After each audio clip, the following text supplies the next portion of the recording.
Thank you friends. यहाँ पर उपस्थित सभी बुद्धिजीवियों, कुंवर शेखर बिजेन जी और सभी यूनिवर्सिटी से आए हुए डेलीगेट्स, सबसे पहले तो मैं इंडियन एजुकेशन नेटवर्क को I would like to congratulate for organising this conference.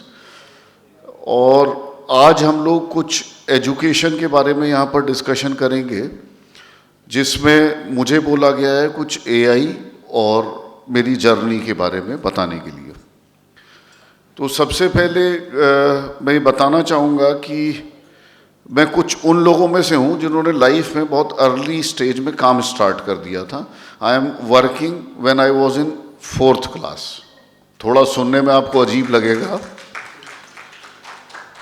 Nation wide मैंने पूरे इंडिया को कई बार ट्रैवल किया है और यही मेरी ट्रैवल फिलॉसफी, वो मेरा पैशन है। और इसी ट्रैवल फिलॉसफी ने मुझे क्रिएटिव चीज़ें करने के लिए इन्फ्लुएंस किया है, मोबिलाइज किया है, मोटिवेट किया है। I am a mechanical engineer by profession. मैंने 2-3 महीने कुछ मैकेनिकल इंडस्ट्री में काम किया है। आई डिड माई MBA और मेरा PhD का स्पेशलाइजेशन था management of collaborative industry based education systems in India. So way back in 2007 जब ये कंप्लीट हुआ, स्टार्ट हुआ था लगभग 2002 में, तो उस समय से मैं नेशनल रिक्वायरमेंट्स को कंसीडर करता आ रहा हूँ, एजुकेशन की एम्बिग्विटीज़ को देखता आ रहा हूँ और बहुत सारे एजुकेशन इंस्टीट्यूशंस को लीगल और प्रैक्टिकल एस्पेक्ट्स में कंसल्टेंसी भी देता रहा हूँ। आज हम लोग एक बड़े ट्रांजिटरी फेज में हैं। अगर हम लोग एजुकेशन के बारे में बात कर रहे हैं, लोग बात करते हैं AI की, लोग बात करते हैं एजुकेशन की, तो हमें रिक्वायरमेंट स्पेसिफिक होकर देखना पड़ेगा कि हमारी कंट्री की एक्चुअल नीड किस दिशा में जा रही है। सबसे पहले अगर आप देखेंगे तो हम लोगों के यहाँ लगभग we are the most populous nation of world now, लगभग 2 crore 20 million students class 12th pass करते हैं। आपने कभी उसकी स्टैटिस्टिक्स अगर डिराइव करने की कोशिश करी हो तो हमारा एजुकेशन सिस्टम किन लोगों पर फोकस्ड है? क्या 2 करोड़ लोगों पर फोकस्ड है, या कहीं ऐसा तो नहीं हो गया कि मैं 1 और 2 मिलियन लोगों पर, 1 और 2 मिलियन बच्चों पर अपनी सारी एनर्जी लगा रहा हूँ? वो जो रिमेनिंग क्लास है आपका 18 मिलियन या 19 मिलियन जो बचा हुआ बच्चा है, उस पर कोई सोच ही नहीं रहा है। अब होता क्या है कि जब कंट्री की पॉलिसीज, कंट्री की डायरेक्शन उन स्टूडेंट्स के लिए नहीं होती है, तो फिर वो स्टूडेंट्स डिफरेंट तरीके के मेजर से अपने आप को आगे बढ़ाने की कोशिश करते हैं। कुछ अच्छे होते हैं, कुछ बुरे होते हैं। फिर हम लोग आके अपने आप को ब्लेम करते हैं कि एजुकेशन अच्छी नहीं है, हमारा एजुकेशन सिस्टम अच्छा नहीं है, हम लोगों की यूनिवर्सिटियाँ टॉप 100 वर्ल्ड रैंकिंग में नहीं आ रही हैं। क्या हम लोग ये सोच सकते हैं कि जो स्टूडेंट्स हम लोगों के बेस्ट इंस्टीट्यूशन में पढ़ रहे हैं, उन लोगों का एक ही ड्रीम होता है, मेजॉरिटी प्रिसाइजली 80 to 90%, कि किसी भी तरीके से मैं यहाँ से क्वालिफिकेशन अर्न करूँ। I am talking about IITs, IIM, और मुझे USA कोई जॉब मिल जाए, मुझे UK कोई जॉब मिल जाए, या किसी और अच्छी कंट्री में जाके अच्छा जीवन बिताता हूँ। हमारा देश कहाँ रह गया? सबसे पहले जो मैंने एजुकेशन सिस्टम का क्रीम था, एजुकेशन सिस्टम की जो भी फंडिंग थी, हमारी कंट्री की एजुकेशन सिस्टम की फंडिंग आज भी बहुत कम है compare to other developed countries. उस फंडिंग को मैंने लगाया उस 10% या उस 5% क्रीम स्टूडेंट्स के ऊपर जो एकेडमिकली ब्रिलियंट है। आज उस एकेडमिकली ब्रिलियंट स्टूडेंट को बढ़ाने के लिए मैंने उन्हें अच्छे कॉलेजेस में भेजा, अच्छे इंस्टीट्यूशंस को गवर्नमेंट ने डेवलप किया, प्राइवेट सेक्टर ने डेवलप किया, और अल्टीमेटली उसका प्रोडक्ट क्या निकला? उसका प्रोडक्ट ये निकला कि उसमें से प्रिसाइजली लगभग 80% 80% स्टूडेंट्स बाहर चले गए। क्या इससे कंट्री का मोटिव, कंट्री का पर्पस सफल हुआ? नहीं। हमारी कंट्री को आज ज़रूरत है कि हमारा बेस्ट ब्रेन कंट्री में रहे, हम लोग इस ब्रेन ड्रेन के फिनोमिना से बाहर निकलें। तो मैंने थोड़ा अर्ली स्टेज से इस बारे में सोचना स्टार्ट किया कि सब लोग बहुत ज़्यादा ब्रिलियंट नहीं होते हैं, लेकिन क्या वो बेकार हैं? क्या वो कुछ भी नहीं कर सकते? तो अगर आप फील्ड में जाएंगे इंडियन एंटरप्रेन्योर्स को देखेंगे तो बहुत ज़्यादा एकेडमिकली ब्रिलियंट आपको एंटरप्रेन्योर नहीं मिलेंगे। समहाउ डाउन द लाइन किसी भी एक सर्विस क्लास का प्रोफेशन जेट स्टार्ट से स्टार्ट होता है, उसे पैसे मिलने लग जाते हैं, हर महीने सैलरी होती है और बढ़ता चला जाता है। लेकिन अराउंड 45, 50, 60 ईयर्स में सोचता है कि शायद मैंने कुछ अपना कर लिया होता तो बेटर करता। आप इंडिया के एंटरप्रेन्योर्स को देखना स्टार्ट करें। जब मैं यहाँ के एंटरप्रेन्योर्स को देखता हूँ तो उसमें पता लगता है कि उन्होंने बहुत मिरेकुलस काम किए हैं, बहुत अच्छे अच्छे काम किए हैं और कंट्री को लेके वो आगे चल रहे हैं। आज हमारी कंट्री दुनिया जहान की सबसे ज़्यादा चलने वाली जो समाज कल्याण परियोजनाएं होती हैं, गरीब उत्थान परियोजना है, सबसे ज़्यादा इंडिया में दिया जा रहा है। इतना यूएसए में भी नहीं है। उसे कौन चला रहे हैं? हमारी कंट्री के एंटरप्रेन्योर। टैक्स है वो हम लोग भर रहे हैं। तो क्या एजुकेशन सिस्टम में हमें उन चीज़ों की ज़रूरत नहीं है जिससे कि हम लोगों को मोटिवेट करें कि वो अदर देन एकेडमिक्स स्किल्स पे भी ध्यान रखें? गवर्नमेंट ऑफ इंडिया ने इसके लिए स्किल इनिशिएटिव लेने स्टार्ट किए और स्किल डेवलपमेंट प्रोग्राम स्टार्ट हुए। बड़े बड़े बैनर भी लगे और बड़ी बड़ी जगहों पे स्किल डेवलपमेंट प्रोग्राम चलने स्टार्ट हुए। हम लोगों ने भी उसमें कुछ लिमिट तक पार्टिसिपेट किया। लेकिन कहीं ना कहीं हमारा रेगुलेटरी फंक्शन उन प्रोग्राम्स पर भी इतना ज़्यादा ग्रिप वाला है कि आप फ्रीली सोच नहीं सकते। अगर आप सोच भी पा रहे हैं तो भी आप उसे इम्प्लीमेंट नहीं कर पा रहे हैं। तो अल्टीमेटली वो जो स्किल डेवलपमेंट प्रोग्राम है, गवर्नमेंट बार बार उनके लिए डिफरेंट रेगुलेटरी मैकेनिज्म तो लेके आती रही है, लेकिन उनको फ्री करने के बारे में कभी वो सोच नहीं पा रहे हैं। Same is the case with education. अगर हम लोग कुछ क्रिएटिविटी लाने की बात करते हैं, though we are in the age of NEP, शायद हम लोगों को कुछ अच्छा इम्प्लीमेंट करने के लिए मिले, तो इस एज में भी हम लोग ज़्यादा विशेष कुछ कर नहीं पा रहे हैं। जब मैंने इन सारी चीज़ों को नॉर्थ ईस्टर्न स्टेट में, जहाँ पर लोग नॉर्मली जाना पसंद नहीं करते हैं, ये सारे डिस्कशन मेरे वहाँ पर कई सारी गवर्नमेंट के साथ हुए हैं। तो जैसे अरुणाचल की गवर्नमेंट है, they were the first one to recognise this effort. अगर आप अरुणाचल यूनिवर्सिटी ऑफ स्टडीज़ का एक्ट 2012 में बना था, तो नाम लगता है ऑफ स्टडीज़ क्यों लगा हुआ है, अरुणाचल यूनिवर्सिटी भी बहुत हो सकता है, तो वो सिर्फ पढ़ाई लिखाई के लिए, ऐसा मान सकते हैं आप। तो वहाँ पर क्या है कि गवर्नमेंट ने उसे बड़ी पॉजिटिव सेंस में लिया और उन्होंने हमें एनेक्टमेंट दिया। ये यूनिवर्सिटी 30 एकड़ कैंपस से स्टार्ट हुई थी। उस 30 एकड़ कैंपस में उस समय उसे लोगों ने डोनेट किया था। वहाँ पर इफ़ यू नो, कोई ईस्टर्न अरुणाचल प्रदेश को जानता है, तो वहाँ हायर एजुकेशन के नाम पे अदर देन बीए प्रोग्राम कुछ भी नहीं था। उसके प्रिसाइजली आज की डेट में 12 eastern most district of India, eastern Arunachal Pradesh के सिर्फ बीए प्रोग्राम चलती थी। उसमें भी बच्चों को एडमिशन लेके पास होना बड़ा मुश्किल होता था। इस यूनिवर्सिटी को आज 13 इयर्स की जर्नी में वहाँ के लोगों ने ही लैंड डोनेट किया। इस यूनिवर्सिटी ने एक भी इंच लैंड वहाँ पर खरीदा नहीं है। This is called as connect with people, connect with local people. उन लोगों ने हमें उसके बाद अभी तक 87.5 एकड़ लैंड हो चुका है यूनिवर्सिटी प्रेमाइसिस का, all donated by local people. किसी को एक भी पैसा नहीं दिया है। हम लोगों ने वहाँ स्किल इंफ्रास्ट्रक्चर पे बड़ा अच्छा इन्वेस्टमेंट किया। आज की डेट में यूनिवर्सिटी में आप जाएंगे तो आपको वहाँ पे भी कश्मीर से कन्याकुमारी तक और गुजरात से अरुणाचल प्रदेश तक हर स्टेट के फैकल्टी मेंबर्स मिलते हैं जो स्किल सेंट्रिक एजुकेशन पे काम कर रहे हैं और वहाँ के बच्चों के हिसाब से काम कर रहे हैं। बहुत सारी ऐसी भी चीज़ें हम पढ़ा रहे हैं जिनका हम सर्टिफिकेट नहीं देते, फिर भी बच्चे आते हैं, उन्हें पढ़ते हैं और एम्प्लॉयमेंट की तरफ बढ़ रहे हैं। उस पर्टिकुलर प्लेस में 2012 में रुकने के लिए एक रिसोर्ट भी नहीं था। आपको गवर्नमेंट सर्किट हाउस में रुकना पड़ता था, फुल ऑफ मॉस्किटोज। आज हमारे स्टूडेंट्स ने वहाँ पर 40 के करीब रिसोर्ट्स ओपन हो गए हैं। उन 40 रिसोर्ट्स में से प्रिसाइजली लगभग 30-32 रिसोर्ट्स हमारी यूनिवर्सिटी के बच्चों के हैं।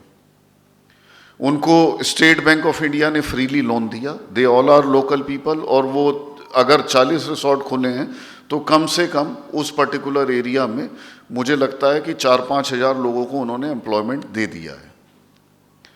उस जगह अब that place is emerging on the tourist map of India. आप जाएंगे वहाँ पर, आपने सुना होगा गोल्डन पगोड़ा या कांगमू खाओ का नाम, तो उस पर्टिकुलर प्लेस को लोग विजिट करने जाते हैं। आज लोग वहाँ परशुराम कुंड के बारे में जानना स्टार्ट कर चुके हैं। तो ये हमारे कुछ पुराने प्लेसेस हैं। आपने कभी सुना होगा भीष्मक नगर, हम लोग सुनते हैं कि भगवान श्री कृष्ण रुक्मणी जी का अपहरण करके लाए थे, वो सारी चीज़ें। तो टूरिज्म इंडस्ट्री वहाँ पर बहुत अच्छे से फ्लरिश करी है, इसमें भी यूनिवर्सिटी का रोल है। तो एक एजुकेशनल इंस्टीट्यूशन लोगों की दशा दिशा में परिवर्तन कर सकता है, मेरा अपना मानना ज़रूर है। हमारे इस एफर्ट को सबसे अच्छा एक्नॉलेजमेंट मिला, हमें गवर्नमेंट ऑफ त्रिपुरा ने इनवाइट किया कि सर आप आइए और आप भी यहाँ पे यूनिवर्सिटी खोलिए। उन्होंने हमें 4 बार लैंड दी, चारों बार वापस ले ली। Then same thing happened with us in Sikkim. Sikkim में हम लोगों ने एक यूनिवर्सिटी बनाई है, वो थोड़ा वहाँ पर सैचुरेशन है, तो हम लोग अपने हिसाब से काम करेंगे, it will take time. Government of Assam ने भी हम लोगों को इनवाइट किया और हम लोगों ने एक सिमिलर एडटेक स्किल्स यूनिवर्सिटी के कॉन्सेप्ट से वहाँ पर भी एक यूनिवर्सिटी को उसी के एडजॉइनिंग डिस्ट्रिक्ट में डेवलप करना स्टार्ट किया है। वहाँ पे जो पॉलिटिकल विल है, वहाँ के लीडर्स हैं, इनफैक्ट चीफ मिनिस्टर, उनसे हम लोगों ने कहा कि हम लोग डिब्रूगढ़ में सर यूनिवर्सिटी बनाना चाहते हैं, and we procured 23 acres of land in Dibrugarh. बोले नहीं, डिब्रूगढ़ को तो मैं डेवलप कर रहा हूँ, Dibrugarh will be the second capital of Assam, और मैं उसे उसी तरीके से डेवलप कर रहा हूँ। आप इसका एडजॉइनिंग डिस्ट्रिक्ट है Tinsukia, I will give you land. Dibrugarh का लैंड आपने जिस कॉस्ट में लिया है उससे ट्वाइस चाहिए, थ्राइस चाहिए, पैसा ले लो, आप तिनसुकिया में इसे खोलिए। उन्होंने हमें लैंड दी, 35 एकर्स ऑफ लैंड दी, अभी वो 30 एकड़ और लैंड देने जा रहे हैं। Though we purchase that land, लेकिन उतना लैंड कंसोलिडेशन किसी भी प्लेयर के लिए मुश्किल होता है। इस तरीके की गवर्नमेंट विल चाहिए आजकल हमें। उस यूनिवर्सिटी में हम लोग सेमीकंडक्टर के प्रोग्राम चालू करने वाले हैं। आपको पता होगा गवर्नमेंट ऑफ आसाम ने सेमीकंडक्टर डेवलपमेंट के लिए टाटा से भी बहुत बड़ा कॉन्ट्रैक्ट किया है, वो लोग बना रहे हैं। तो हम लोगों को डे 1 पर उन्होंने जैपनीज़ लैंग्वेज और सेमीकंडक्टर प्लांट के लिए अपनी रिक्वायरमेंट गवर्नमेंट ने बता दी है। तो एक बेसिक विल क्या है कि जो आज मेरे बोलने का यहाँ पे ऑब्जेक्टिव है, इतनी सारी स्टोरी बताने का, कि हम किसी भी डेडलियस जोन में जाके उस जोन को मेन स्ट्रीम से कनेक्ट कर सकते हैं। और मेन स्ट्रीम से कनेक्ट करने के लिए हम लोगों को चाहिए क्या? एक विल पावर, एक करेक्ट डायरेक्शन। इतना हम लोगों ने कर लिया तो हम यहाँ पे जितने भी लोग बैठे हैं ना, वो एक अपने आप में सारे लोग एक केस स्टडी हैं, उनके ऊपर काम हो सकता है। आज आप ये देखिए कि हम लोग यूपी में, उत्तराखंड में या किसी भी सैचुरेटेड प्लेस पे जाके डेवलपमेंट करना स्टार्ट करें। इससे अच्छा क्यों नहीं हम लोग उन जगहों पे बढ़ना स्टार्ट कर देते जहाँ पे डेवलपमेंट की रियल नीड है। इस चीज़ को हम लोगों ने काफ़ी पहले समझा और उस चीज़ का हम लोगों को काफ़ी एक्नॉलेजमेंट भी मिलता है। मेरा यहाँ पर कहना क्या है कि हम लोगों की जो जनरेशन है, जो स्पेशली 60s में 70s में इन लोग पैदा हुए हैं, उन लोगों ने इस रैपिड डेवलपमेंट को देखा है। मेरा बच्चा शायद उतने डेवलपमेंट को नहीं देखता, क्योंकि वो जब पैदा हुआ तो उसे तो मोबाइल फ़ोन हाथ में मिल गया था। इस मोबाइल फ़ोन के डेवलपमेंट की पूरी इरा को मैंने देखा है। तो आजकल AI के बारे में भी हम लोग डिस्कशन करते हैं। आज का जो मेन टॉपिक है AI, कि ये अच्छा है बुरा है, ये एम्प्लॉयमेंट खा जाएगा, ये एम्प्लॉयमेंट जनरेट करेगा। तो हम लोग उसके बारे में सिर्फ एक क्वेश्चन अपने आप से पूछ सकते हैं कि क्या मैं AI को आने से रोक सकता हूँ कंट्री में? मैं रोक ही नहीं सकता हूँ उसे, इट विल कम। मेरे पास किसी समय में लगभग 3 असिस्टेंट इस तरीके के रहते थे। मैं तो ट्रैवलर हूँ, कंटिन्यूस ट्रैवल करता रहता हूँ। फ़ोन पे उन लोगों को बता देता हूँ कि इसे आप प्लीज़ प्रिंट करके इस तरीके से बना के मुझे भेज दीजिए। हम लोगों का टेलीफोनिक डिस्कशन होता है, महीनों हम लोग एक दूसरे की शक्ल नहीं देखते। 3 लोग थे, एक रिकॉर्ड कीपिंग करता था, एक उसे बनाता था, कई बार वो दूसरे वाला बनाता था। तो वो तीनों लोगों का एम्प्लॉयमेंट AI के कारण खतरे में आ गया, लेकिन उन्होंने भी अपने आप को AI के हिसाब से अपडेट कर लिया। अब आज की डेट में हम लोग कुछ बेटर आउटपुट देने लगे हैं। हम लोगों ने भी अपने बढ़ने की या इस सोसाइटी को सर्व करने की स्पीड को बढ़ा दिया है। लोग मुझसे बोलने लगे हैं कि हमें आपकी स्पीड से मैच करने में दिक्कत आने लगी है, दिस इज एआई। अब जितने भी लोग आज की डेट में इस आर्टिफिशियल इंटेलिजेंस को समझ जाएंगे और उसे अपने साथ लेके चलना स्टार्ट कर देंगे, वो इसके साथ दौड़ेंगे। हमें ये डिसाइड करना है कि हमें मोटरोला बनना है या अब हम लोग सैमसंग बन के आगे दौड़ना चाहते हैं। तो वही चीज़ है कि आज की डेट में हमें सिचुएशन के हिसाब से बदलना है, लोकल टेक्नोलॉजीज़, लोकल अपॉर्चुनिटीज़ को समझना है और उस अपॉर्चुनिटीज़ के साथ इस कंट्री को लेके आगे बढ़ना है। आज मैं अगर पहले से कंपेयर करूं, जब हम लोग इंजीनियरिंग कॉलेज से बाहर निकले थे और अपनी कंट्री को देखते थे, तो मैं मैकेनिकल इंजीनियर हूं, हंसीएगा मत, मैंने सन जावा सर्टिफिकेशन और CCNA भी किया है, सिस्को सर्टिफाइड नेटवर्क एसोसिएट। लगभग मैं USA चला गया था, वो 6 महीने के लिए वहाँ रिसेशन आया, they offered me bench, I refuse that bench, तो मैं यहीं रह गया। तो उन सारी चीज़ों में क्या था कि हमारे पास क्या डायरेक्शन थी उस समय, डायरेक्शन ही ये थी।